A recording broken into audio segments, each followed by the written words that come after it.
Thank you all. I apologize for rushing a bit, but we are on a very tight schedule today, and I know you have a lot to do as well.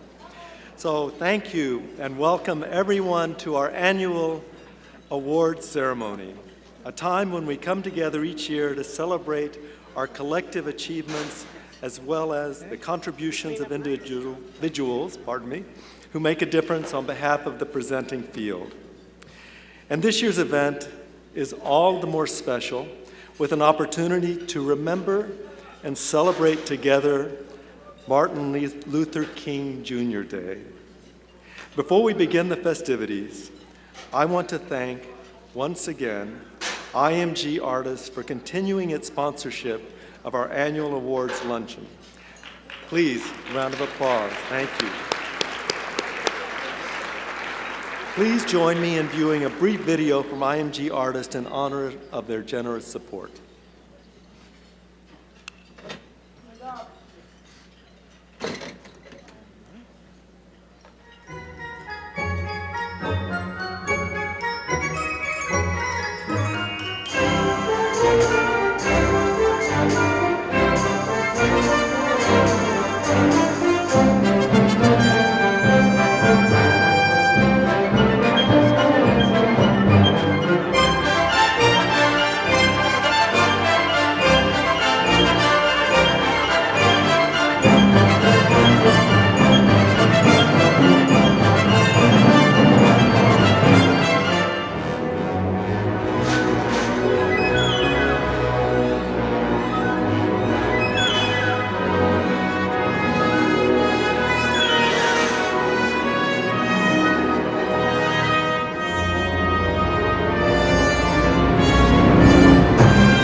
Great, thank you very, very much, IMG. We really appreciate your support.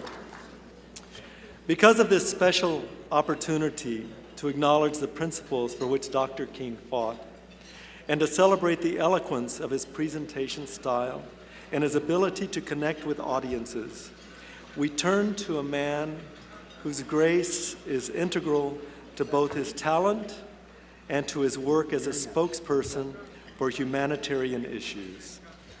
I never thought I would be doing this in my whole life. Introducing the incredible Ben Vereen.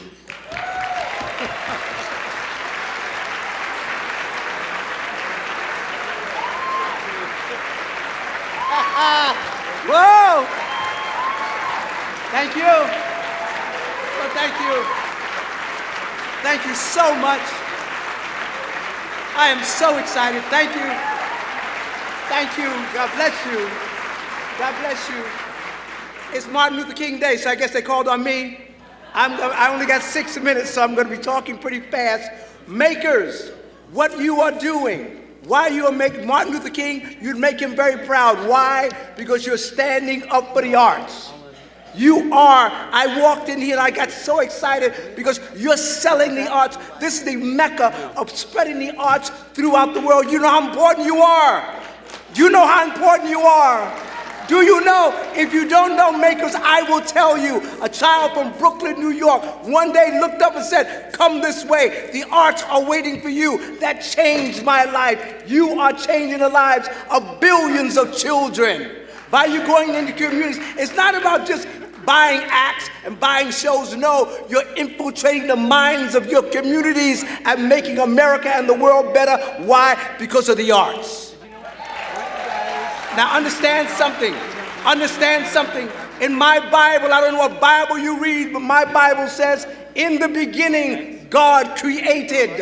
It does not say, in the beginning, God manufactured. So by you being here, and I walk around, I see you selling the arts, buying the arts, you are taking it back to your communities and changing the consciousness of the world, of your communities, because God knows we need the arts now more than ever. More than ever. So we must stand for the arts. We must stand up for the arts. Yes, I'm an artist. Yes, I work in the theater. Yes, yes, yes, yes, yes. I need employment. Yes, yes, yes, yes. But more than that, I look at my world, I look at my children, and I say, what kind of world are we leaving them? Then I come here and I see you selling the arts, buying the arts, selling the arts. I say, this is the consciousness we need, people to get the arts out there. Then we need the communities to embrace you, to embrace what you're doing here. By you buying us our acts and things going to communities, that's good, the shows are good, but what are we doing for you after that? I say we need to infiltrate the communities and sell the arts in the minds of people. In the minds of people. They don't know exactly what they need because they haven't been told. Our politicians aren't telling them. Our churches aren't telling them. But we must remind them, you are a creative entity of that which created you. You are a walking, talking art piece. How beautiful are you? Oh, you don't believe that? Look in the mirror next time and look at yourself. Don't look at yourself and go, oh, hi, nice day, good, good. No, look at yourself and say, look at me. I am divinely created. I am beautiful. I am beautiful. And that's what we got to give to our young people because they are our audiences of tomorrow. And if we don't culture them now, we can forget about theater. We can forget about the arts. So we need to get back in. My want, you can need to do anything. My want is that you here at APAP, that you get those acts, you get them back to your communities, and you just infiltrate the arts into the minds of the young people and stand up for the arts. When the night, put it here, has come here, and the land is dark, oh, the moon, that's the only light we see. Come on. Oh, I won't be afraid. No, I won't. Come on. Shed a tear. Not as long as APAP is standing up for the performing arts. Come on, everybody. Come on. Stand up for the arts. Everybody, come on. Stand up for the arts. We got it going on. I got it going on. Stand up for the arts. Everybody, come on, let me see you. Everybody, stand up for the arts. Let me hear you. Let me hear you. Oh, come on, let me hear you. Let me hear you say, stand up for the arts. Everybody say, be empowered and say, be empowered. Okay, you can sit down for the arts now. Understand, your words have power. Your words have power. When you say a thing, you make a thing happen. So if you say stand up for the arts, that's exactly what you're going to get. You're trying to sell acts and go, stand up for the arts. No, I'm standing up for the arts. Are you standing, APAP?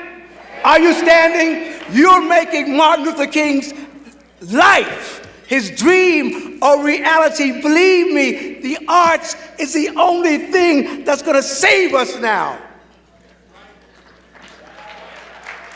The only thing that's going to save us. Everything is an art form. Medicine, architect, everything's an art form. Stand up for the arts. Thank you.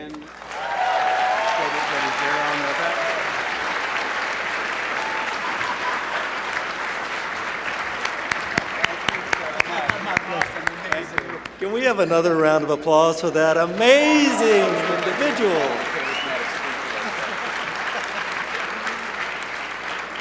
Something else I never thought I'd be doing, and that's following after Ben Vereen. So. Another group of makers, the theme of our conference that I'd like to recognize are our sponsors. Their generous support makes it possible for us to come together here in New York each January.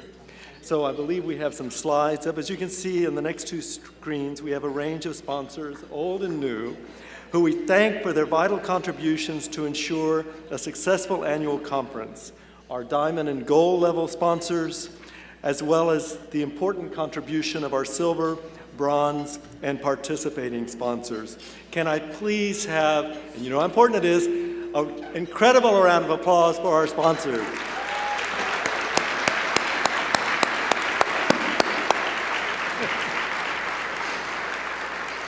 Another group that we have here that is critical for support of programs and operations that APAP receives is from foundations and agencies, as seen on the screen.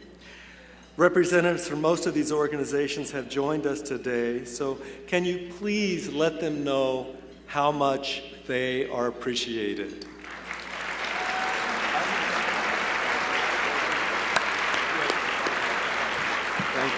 Thank you so much. I want to note that last June, with the support of the American Express Foundation, we launched the new Leadership Fellows Program with a cohort of 24 mid-career professionals.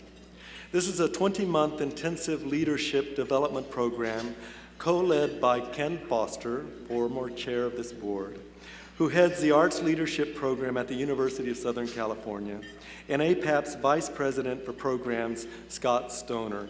And can I take a moment, can we please do a little sidebar thanks to Scott Stoner for the incredible programming that he has done.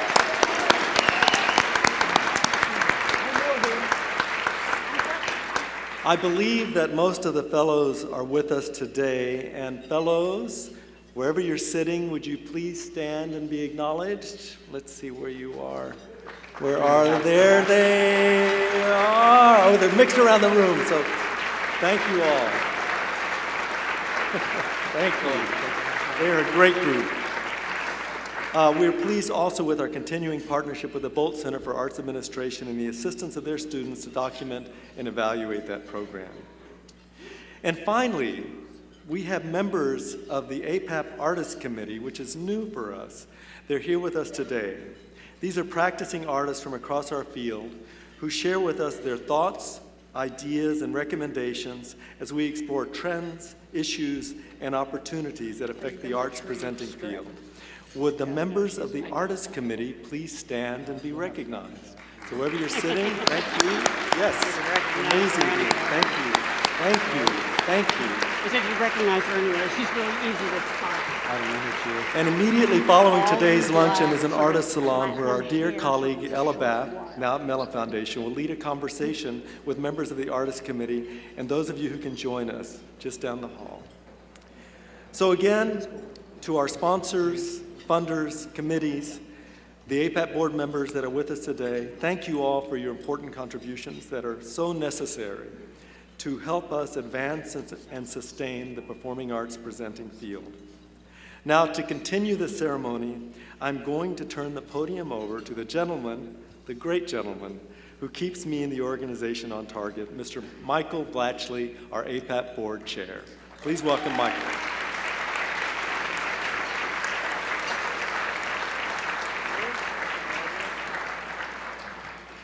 Thank you, Mario. I think we can all agree it's gratifying to look across the room and see the makers that create the work that we are all so proud to be able to present in our various communities. You can feel the radiance, you can feel the camaraderie, and it comes as a result of our building upon who we are and what we do. Before we make our first presentation today, we want to acknowledge and congratulate the recipient of the annual Board Alumni Award, the North Award, which was established in 2013 in honor of the longtime service to the field by Alice and Halsey North. This award for outstanding and continuous contributions to the field and the industry by former APAP board members, advancing and supporting the work of our members. Please join me in recognizing and thanking the recipient of the 2016 North Award, former APAP board president, president of the University Music Society, University of Michigan, Ken Fisher. Ken, please stand.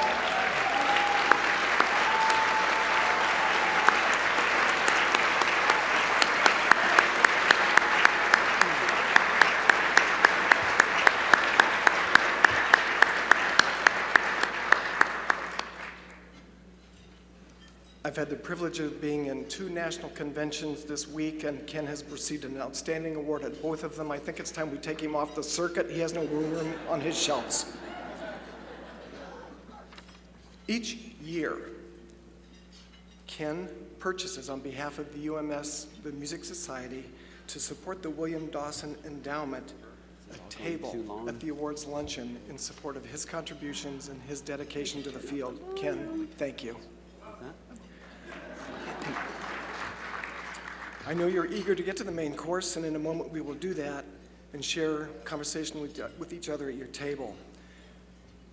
First, the Yates Award. Here to present our award is a gentleman that I have come to know very well over the last 3 years. He serves as chair of the APAP Board Governance Committee, does a superb job with it, and also has become my successor at the University of Florida Performing Arts. Please welcome Mr. Brian Jose. Hello. It's too good to be true. Yeah, it's too good to be true. We're at 12:15 for this, for Thank you, Sheila's Mom. remarks and Elizabeth Strub. And Sidney R. Yates was a congressman from Illinois, and he served, 5 minutes. get this, We're 5 minutes. 24 terms He in the asked. U.S. House of Representatives. He was a champion of the environment, of the NEA, and of the Holocaust Museum, and he fought for laws to prohibit age discrimination in this country. He was a game changer, and so too is the winner of the 2016 Sidney R. Yates Award for Arts Advocacy. During my time in Minnesota, I had the great good fortune of benefiting from the hard work and vision of Sheila Smith, the winner of the Sidney R. Yates Award for Arts Advocacy.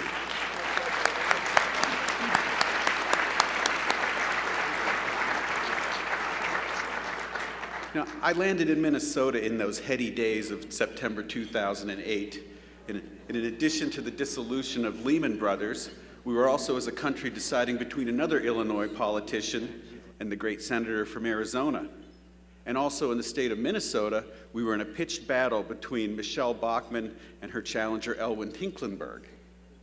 But further, on the Minnesota ballot was an initiative for a constitutional amendment to fund the arts for 25 years.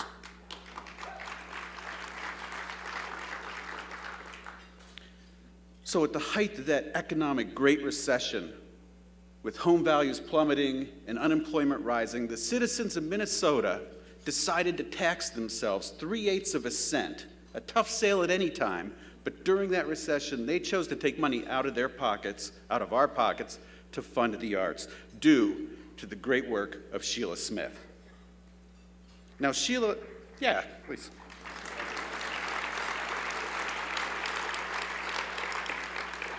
And what a difference that arts funding has made. The arts, artists, and arts groups of Minnesota are flourishing. Now, Sheila, when she comes up here, will tell you about the economic machinations of this amendment, and she'll tell you about the array of partners she enlisted. But I'm going to go somewhere with this. Can anyone in the room tell me how long it takes for 1,000,000 seconds to go by? Yeah.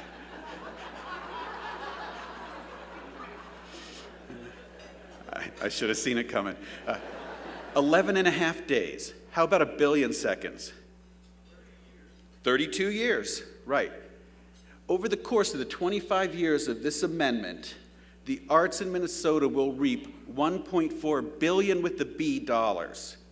That's about 45 years of seconds because of Sheila Smith's work.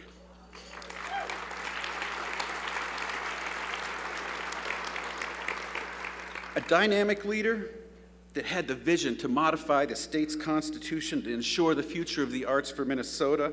Please help me welcome to the stage the recipient of the 2016 Sidney R. Yates Award for Arts Advocacy and Executive Director of Minnesota Citizens for the Arts, Sheila Smith.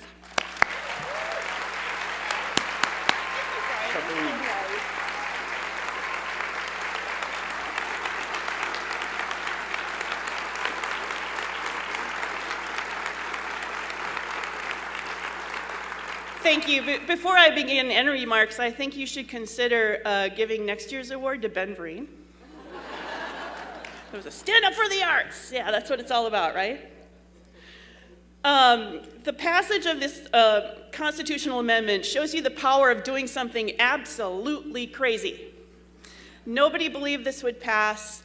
It required a collection of partners that included the National Rifle Association, the Sierra Club, the Deer Hunters Association, the Minnesota Presenters Alliance, and many more. On election night, we were gathered around computer monitors watching the returns come in, and the heads of all of those organizations were stuffed into one hot, sweaty room, all watching the returns and cheering them on. So I think part of this story is the power of unlikely partners to get out of your comfort zone, look into the community and see who has a common interest with you and how can you work together to accomplish something.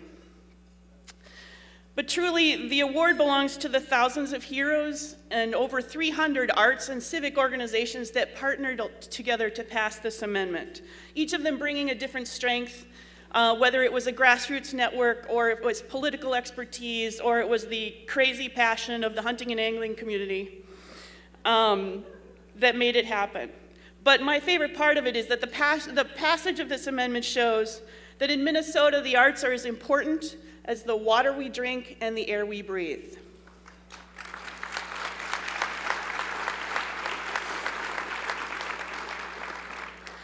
I'd like to thank the Minnesota's Present Work and Brian, of course.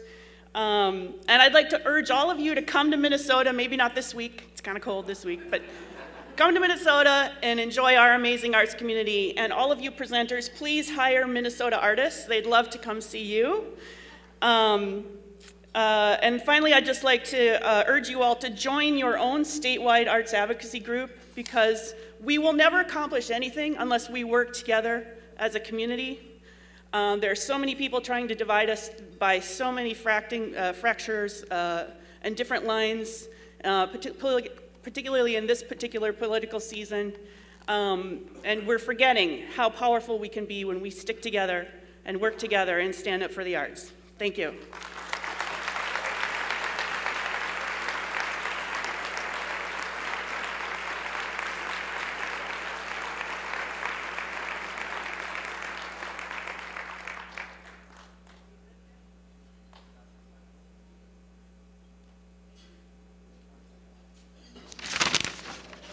God, Mike.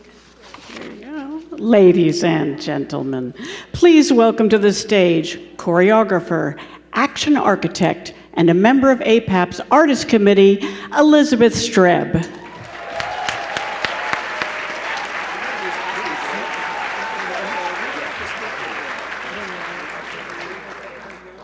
Hi. Braver than those who do what's expected, this person harasses the unreasonable, perhaps even the previously unnoticeable. Like the Colonel Tom Parker, that is, hearing and seeing Elvis Presley for the first time, saw and noticed that rock and roll was the next great thing. Well, the other day And we were moved in unrecognizable ways. Our hearts, souls, and bodies shook from the core of our beings. We became outlaws, watching events dangerous to us. Or like the person who knew to put that last Ben in the paperclip. Or saw that the failed glue experiment could be a whole new thing, Post-its. Or when George de Mestral's dog ran through the thickets, he thought afterwards to examine her fur. Presto, Velcro. This person is that breed, the creator of new DNA strands for us to employ while we sat in dark places. This person invented a new multilingual dictionary for the eye. The bar was raised. It was catapulted into the stratosphere of where can we be when watching? What ought we feel, much less think? Which of course is always subsequent to feeling. How stunned we were when surprised by our very own foreign responses to what was placed on our stages that initially felt so wrong, so dissonant, so illegal, so almost criminal. Encased within our theatrical art practice, art habits, forging the axe, reaching into new languages only a few could have constructed. With the longest arm, this person rejiggered, re-engineered how ought our hearts respond. We became shocked witnesses to new angles, new points, new essences of how to be as watchers, how to respond. Sitting in the dark in our chairs, we all floated around with a new and brilliant feeling of confusion. This human seared into us new habits of seeing, of recognizing. They introduced to us ruleless grammars. And so over the last 3 decades, stripped the ground and the sky right out from under and over us, ripped the previous grammars, syntaxes away from us.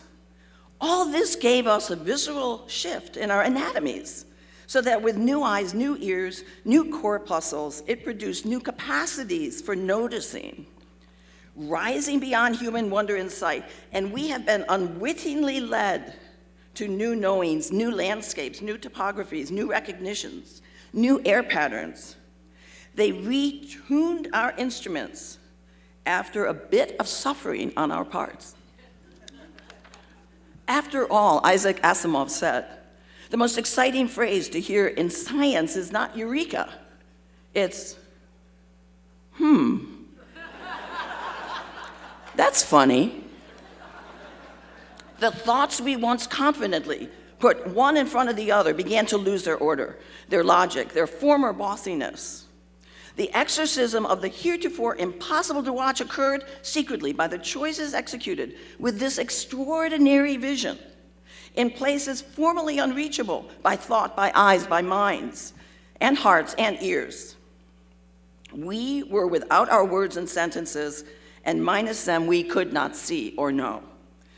With the deepest sense of what on earth is intrinsically beautiful, out of pure air, we became able to hold previously unforged ideas and new representations of image, actions, ideas, sounds, repetition, and words, and notes on stages. From there, they pierced through our ordinary references and re-architected what poses as content. Similar and yet different to the way in which Andy Goldsworthy puts small, surprising sculptures in our wooded paths, or Olafur Eliasson puts waterfalls where we know they cannot, should not be. This impresario, this ageless Hagalev is responsible for the literal transmigration of sight, scorching and blazing old ground into new, twisting our angle of perfect vision. He altered what we are able to hold as thought or meaning. He re-referenced our languages into new poetic stabs to the heart. The intangibles they shoved onto our stages, he had the nerve, the beauty, the bravery to put onto our stages. He reorganized our notions of the order of events of grammar, stripping down syntax, making it magically, mysteriously behave differently. As we became acclimated to living within these irascible essences, we were purged and allowed to re-examine how we tread on this great earth, how we notice what is just so clearly there. Our award winner's name may someday become a verb. After all, others did. To FedEx is to send, to Xerox is to copy, to Google is to find, to Jet is to present the impossible theatrical discovery. I humbly give the William Dawson Award for programmatic excellence to the person whose fingerprints of change lay everywhere, the inimitable Jedediah Wheeler.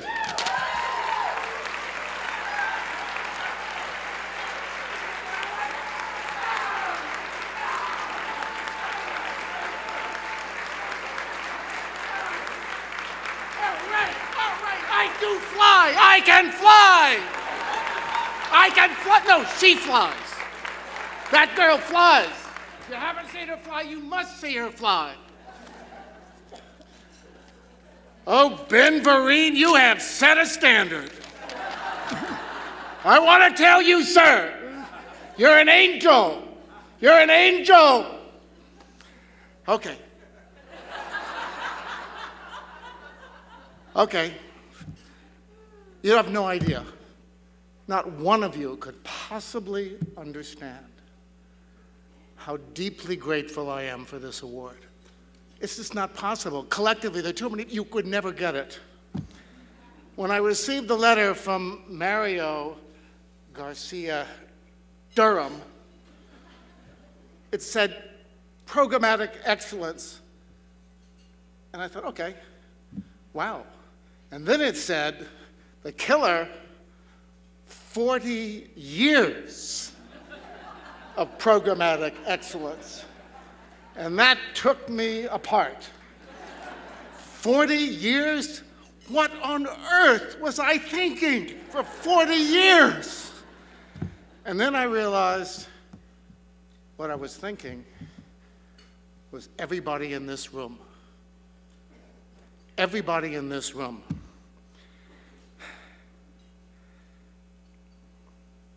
You know, and it was an encouraging word from Bill Dawson that started it all.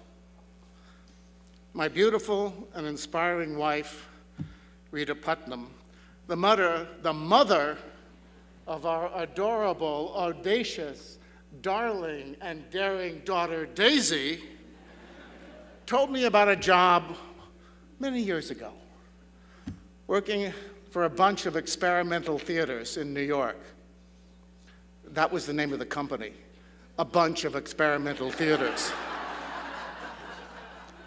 So I got this notion that impossible things could happen, and the only place to go for impossible things was at an organization called APAP.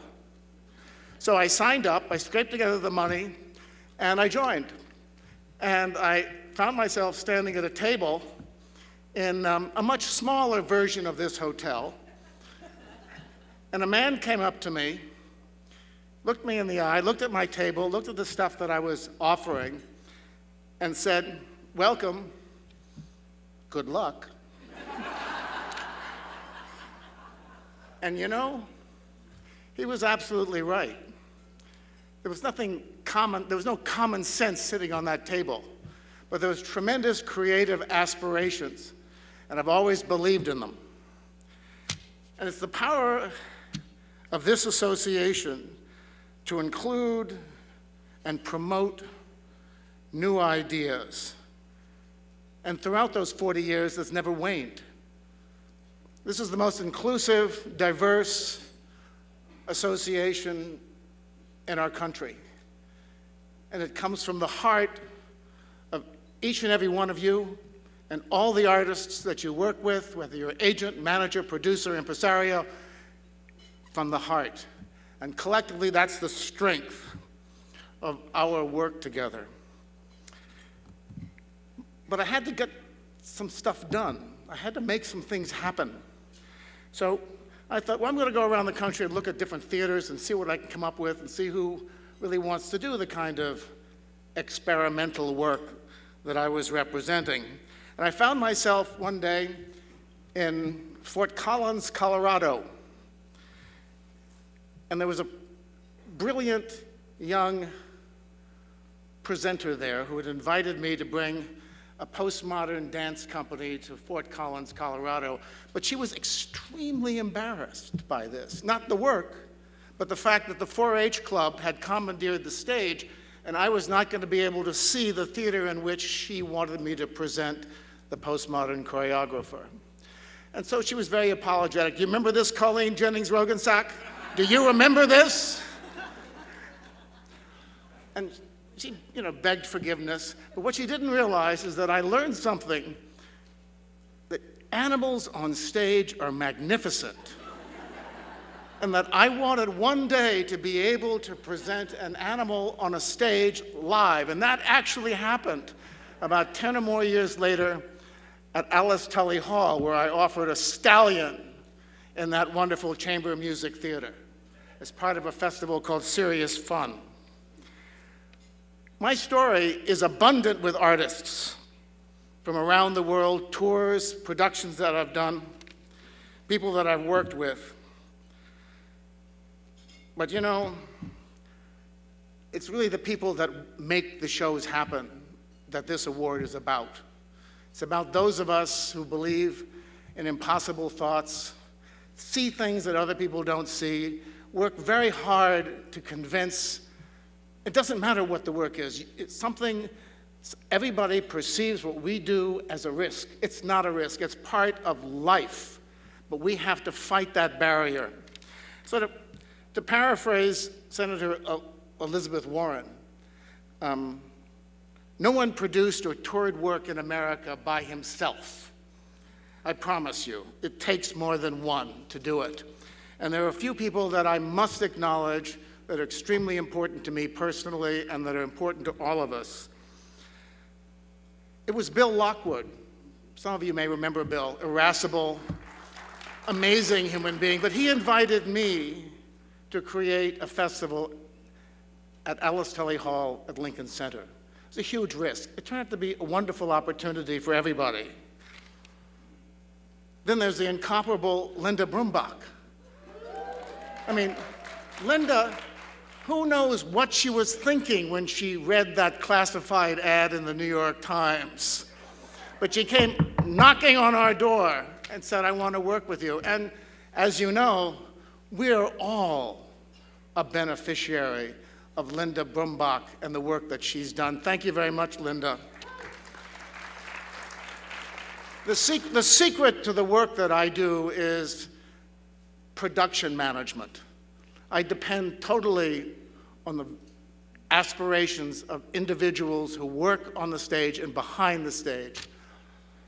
And I formed a company called International Production Associates many, many years ago with that very objective. And I did it with a man who did not make it out of the 80s, but I will forever, ever be in his debt. His name was Bob Lobianco. And Bob, I still hold you in my heart. I really do. Every work that I do, everything that I present, everything that I produce comes from that germ of an idea of when management and production coalesce, magic happens. But there is one person who deserves this award, and I mean this. One person whose perseverance, whose loyalty has stood with me for more than 20 years. Jill Dombrowski, you are an angel too. You deserve this award with me. Thank you very much, Jill. Thank you so much. Now, it's also true that I'm now a presenter, and connecting the dots is extremely important. I would not be where I am today at Montclair State University were it not for an amazing conference that this association created to examine the role of higher education. And I'm getting a signal. I'm getting a signal. This guy has no idea what signals mean to me. You keep going. You keep going. You gave me the award. Anyway, to try to move this along, and I left that conference and I applied for a job. I really had never applied for a job before. I'd always created jobs, but I wanted this job, and I wrote a resume and I sent it off, and the next thing I know, I was sitting in the office of the president of Montclair State University, Dr. Susan Cole. And Dr. Cole said to me in no uncertain terms, she'd seen most of the work that I'd produced, and she really liked it. And she said, you know, but that's the kind of work that I want here on campus, but why are you here? Why do you want to do this here? And I said to her, well, you know, I read this job description, which was as good an encapsulation and summary of the meaning of a creative campus as I'd ever read, and I know that nobody at this university attended that conference, but I wanted to meet those people and be part of that energy. And Dr. Cole said to me, gee, I'm glad you like that. I wrote it. And ladies, can you hear the bells? Can you hear, do you know the trumpets and stuff? And from there we created peak performances. Dr. Cole, Montclair State University, this award is for us. Thank you so much. You guys can have a great lunch. Enjoy your time.